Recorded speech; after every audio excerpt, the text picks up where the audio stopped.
Hello, friends. If you receive Social Security and use a bank account in America, anyone over 60 with a direct deposit, a debit card, or a habit of visiting an ATM. What I am walking through today matters for you specifically. Not as general awareness. As 5 specific right now, federally documented threats that banks across the country are issuing formal warnings about in 2026. Most people have not heard all 5 explained clearly. And the gap between knowing about them and not knowing can be the difference between keeping your money and losing it permanently. Here's what stays with me about this. The people losing money to these schemes are not people who were careless. They are people who considered themselves careful, who never clicked a suspicious email, never gave their social security number to a stranger, never fell for the obvious stuff. And they still lost thousands of dollars because these threats are specifically designed to work on people who are paying attention. Understanding how they work is the only real defense. Quick context before we continue. This video is for anyone in the United States who receives Social Security, uses a bank account or debit card, or visits an ATM. Everything I cover comes from official sources, the American Bankers Association, the FBI, the FDIC, and the Secret Service, and I will name each one as we go. This is educational content, only not personalized financial or legal advice. And nothing here promises a specific outcome. If something raises a question about your own account, call your bank or speak to a licensed professional. Before we get in, have you ever been at an ATM and had a stranger offer to help? Drop yes or no in the comments. And if you are not yet subscribed, please do that now and turn on the bell. 5 warnings. We work through them from the ones that happen most often to the one that causes the most damage. The last one is the one most people have not heard explained in a way that would actually help them recognize it in the moment. We save that one for last, and it is worth staying for. The first warning happens inside the branch at a desk, with a friendly employee and a small stack of papers moving toward you at a pace that makes slowing down feel awkward. Banks are formally reminding customers you are never required to sign anything you have not read. That sounds obvious until you are sitting there and it feels rude to ask someone to wait. The American Bankers Association has documented standard-looking banking paperwork that included automatic credit line increases, authorization to share customer data with third parties, and enrollment in fee-based services the customer never requested. All of it was in the small print. All of it was signed by someone who thought they were signing something routine. If someone hands you paperwork and the situation feels rushed, say clearly that you need a moment to read it. No legitimate bank can require you to sign before you have read what you are agreeing to. If anyone pushes back on that, ask for a supervisor. That is your right. If you later find a charge on your statement you do not recognize, call the bank and ask whether you signed an authorization. If you believe you signed under pressure, you have the right to file a complaint with the Consumer Financial Protection Bureau through official federal consumer resources. The second warning is about your phone inside the bank. This one catches people off guard because it looks like normal assistance. A bank employee asks to see your phone to help set up an app or fix a problem with your account. You hand it over. Here is what the American Bankers Association is warning about in documented cases. Someone with a phone for 30 seconds has transferred funds, added their own device as a trusted contact, or installed remote access software that gave them ongoing control of the account afterward. 30 seconds. The rule is simple. Bank employees explain what needs to happen. You enter the information yourself. Your hands stay on your phone the entire time. If anyone insists they need to physically hold your phone to assist you, do not hand it over. Ask for a branch manager instead. Any legitimate institution will honor that request without hesitation, and no legitimate employee will take offense at it. The ones who push back are the ones you needed to ask about. The third warning is about your card at the ATM. A device called a shimmer, the updated version of a card skimmer, installs inside the card slot itself and reads your chip, not just the magnetic strip on the back. The American Bankers Association's guidance states that 3 seconds of physical contact with your card is enough for a shimmer to capture everything on it. You would not see it, you would not feel it, and the transaction would look completely normal. Your card never leaves your hands, not to a stranger near the machine who offers to help. Not to anyone who is not a uniformed bank employee at a secured teller window. If you need help at an ATM, go inside the branch. The American Bankers Association and the Secret Service documented a separate active threat this year in the Philadelphia area. A device inserted into the ATM cash dispenser that holds your bills inside the machine. The transaction shows as complete. Nothing comes out. You walk away assuming the machine malfunctioned. The moment you leave the device and your cash are removed, if cash does not come out after a successful transaction, stay at the machine and call your bank immediately from that location. The fourth warning is about your PIN.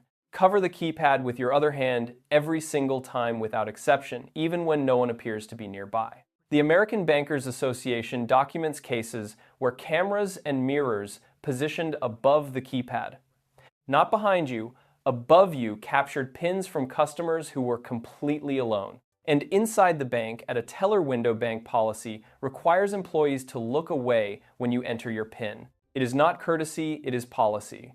If they do not say it directly, please turn away while I enter my PIN. That is your right, and any legitimate employee will honor it. Before we get to the most important item, let me share something that shows exactly why that one is different from the rest. This is an illustrative composite, a pattern drawn from real, documented cases with identifying details changed. Margaret is 68, a retired school administrator. Exactly the kind of person who reads before she signs and checks her statements monthly. When she received a call from a man claiming to be a federal Social Security investigator, she was cautious. But he knew her full name, her zip code, and the last 4 digits of her Social Security number. He told her that her number had been linked to a fraud case, that a warrant was being processed in her name, and that to protect her savings, she needed to withdraw cash and deposit it into a federally secured cryptocurrency account. He stayed on the phone with her the entire drive to the bank. The teller noticed something, asked a question, and connected her with a manager. The manager explained what was happening. The money never left the bank. What saved Margaret was a teller who asked one question and a manager who answered it plainly. And now the fifth warning, the most important and the most often misunderstood. The FBI's Internet Crime Complaint Center documented $389 million in losses to cryptocurrency ATM and kiosk fraud in 2025, a 58% increase from the year before. Adults 60 and older accounted for 257 million of those losses. Across more than 6,000 complaints, those are only the cases that were actually reported. The people who fell for this scam were not people you would describe as easy targets. They were retired teachers, former managers, people who balanced their checkbooks and read the fine print. Pause this and write those numbers down. Here is exactly how it works. You receive a call from someone claiming to be the IRS, Social Security, Medicare, or law enforcement. They tell you your identity has been stolen, your account is flagged, or you owe money that must be resolved immediately. They know details about you. The urgency is intense and manufactured. They instruct you to go to your bank, withdraw cash, and deposit it into a Bitcoin kiosk or cryptocurrency ATM, often in a gas station or grocery store. They tell you this is the only safe way to protect your money. The moment cash enters that machine, it is gone permanently. There is no reversal, there is no recovery. 3 states have now enacted outright bans on cryptocurrency kiosks because of this specific fraud. Indiana in March 2026, Tennessee in April, and Minnesota in May. Approximately 29 additional states have passed related legislation. Banks are training employees to ask questions when a senior customer makes an unusual large cash withdrawal, because in many documented cases, the person was on the phone with a scammer while standing at the teller window. If a bank employee asks why you are withdrawing a large amount of cash, answer honestly.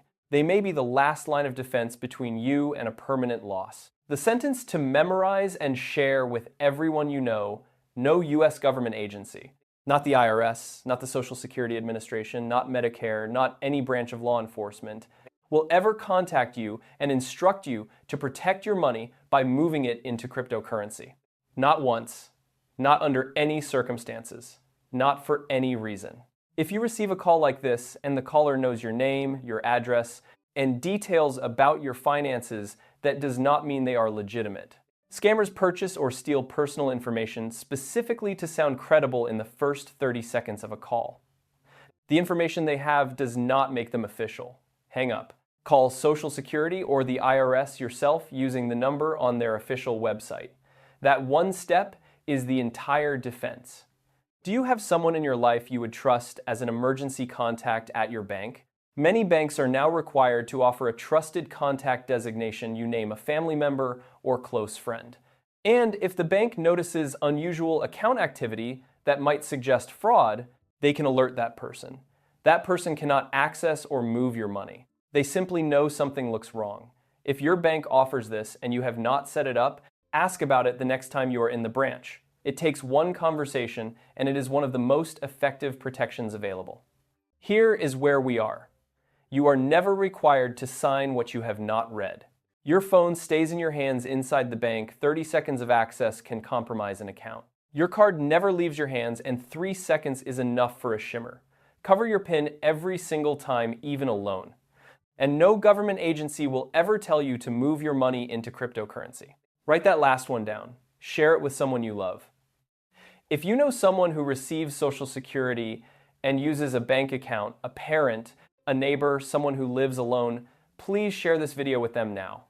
The information that protects people is only useful if it reaches them before they need it. If this raised a question about setting up a trusted contact, or about what to do if you think you may have already encountered one of these situations, that is exactly what the next video covers. I will see you in the next one.